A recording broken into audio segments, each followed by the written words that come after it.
This video will cover the disassembly, inspection, maintenance, and reassembly of the internal parts and body of the HammerHead screw reverse pneumatic piercing tool.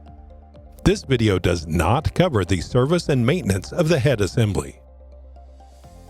Before you operate or perform maintenance on a pneumatic piercing tool, ensure that you are wearing the appropriate PPE for the task at hand, including but not limited to eye protection, hand protection, foot protection, and if operating, ear protection. For more information, refer to your tool's operator manual. To perform the service procedures within this video, you will need the following tools: tail bolt socket, hex key, 2 wrenches sized to the internal and external whips, torque wrench, rear anvil wrench. To begin, secure the unit to the work surface using a chain vise. Turn the external whip counterclockwise to back it out of the unit. Use 2 wrenches to loosen the external whip. Use your hands to unthread the external whip and remove it. Inspect the external whip for damage and wear and replace if needed. Use the socket provided with your tool to loosen the tail bolts using a star pattern. Completely back off the tail bolts by hand. It is helpful to use a socket for easier removal of the bolts by hand. Remove the tail bolts. Remove the tail cone. Use the rear anvil wrench to back out the rear anvil by turning it in a counterclockwise direction.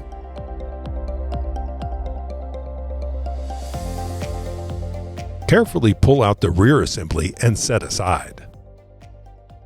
Loosen the chain vise.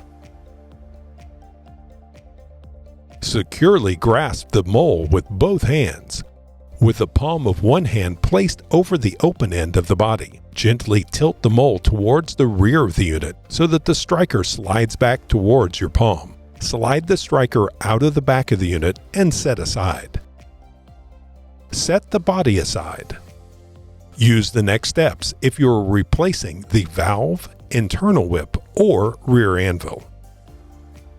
Take the rear anvil assembly and wrap the valve on the front of the assembly with a shop rag and protect it. Then place the wrapped valve in the chain vise and clamp it down.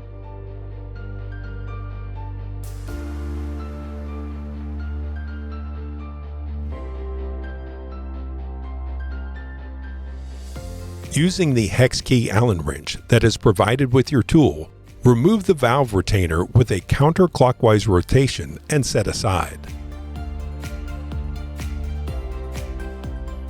To remove the internal whip from the valve, firmly grasp the rear anvil and use the wrench to loosen the valve. The internal whip is connected to the valve with a left-hand thread, so you need to loosen it with a clockwise motion.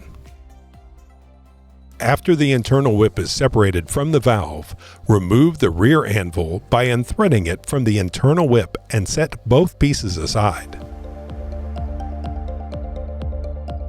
Remove the valve from the chain vise.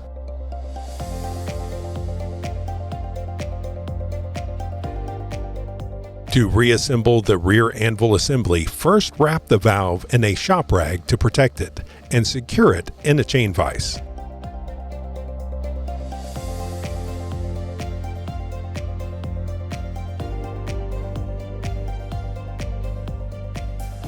Slide the internal whip into the rear anvil and thread it into the anvil in a clockwise motion. Place the opposite end of the internal whip from the anvil into the valve and thread it in with a counterclockwise motion. Tighten the whip with a wrench until bottomed out into the valve. The hose will twist and collapse when it is bottomed out.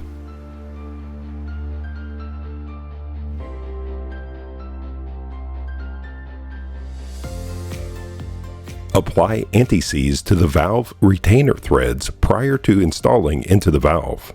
Thread the valve ring retainer into the end of the valve with a push and twist motion.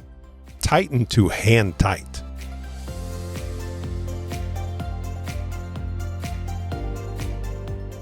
Use the hex key that is provided with your unit to torque the retainer to the valve per specification.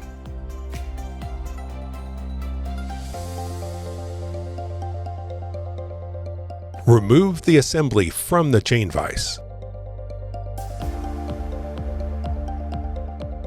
Inspect the valve ring.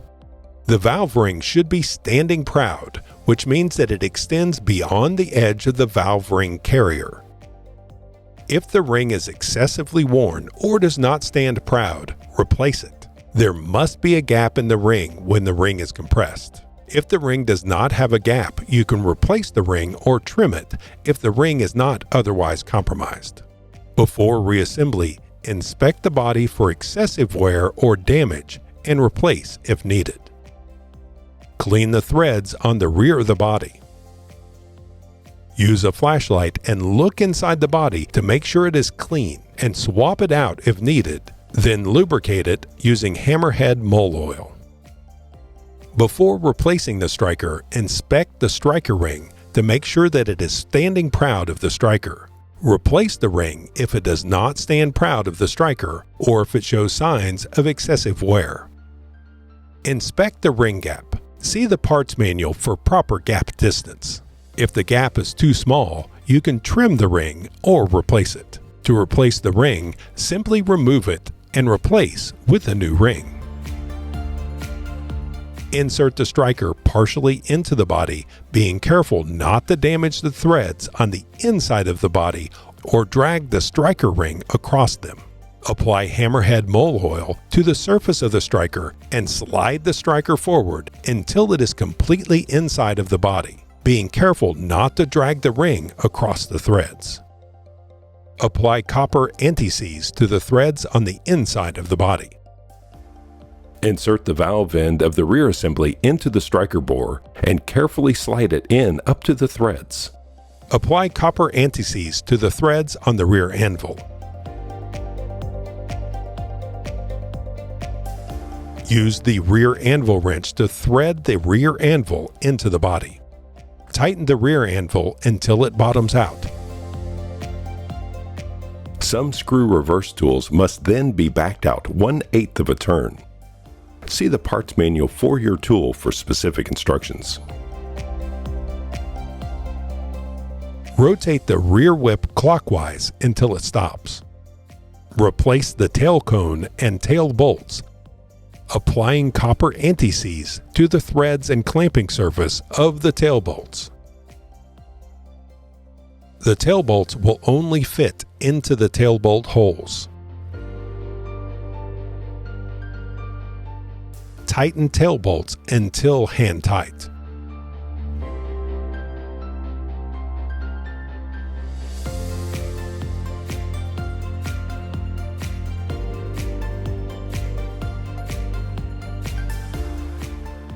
Torque the tail bolts using a torque wrench set to the specified torque in the parts manual. Tighten using a star pattern.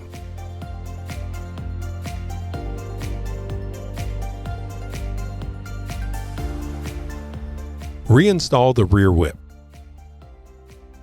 Thread it into the back of the unit by hand with a clockwise rotation until tight. Then back it out with a counterclockwise rotation to expose the connection to the internal whip.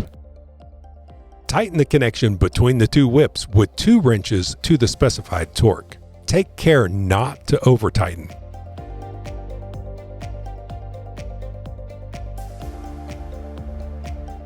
Thread in the whip with a clockwise rotation.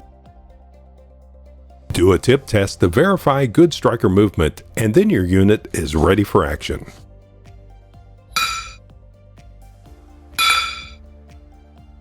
The parts manual contains specific assembly information, including torque and gap settings.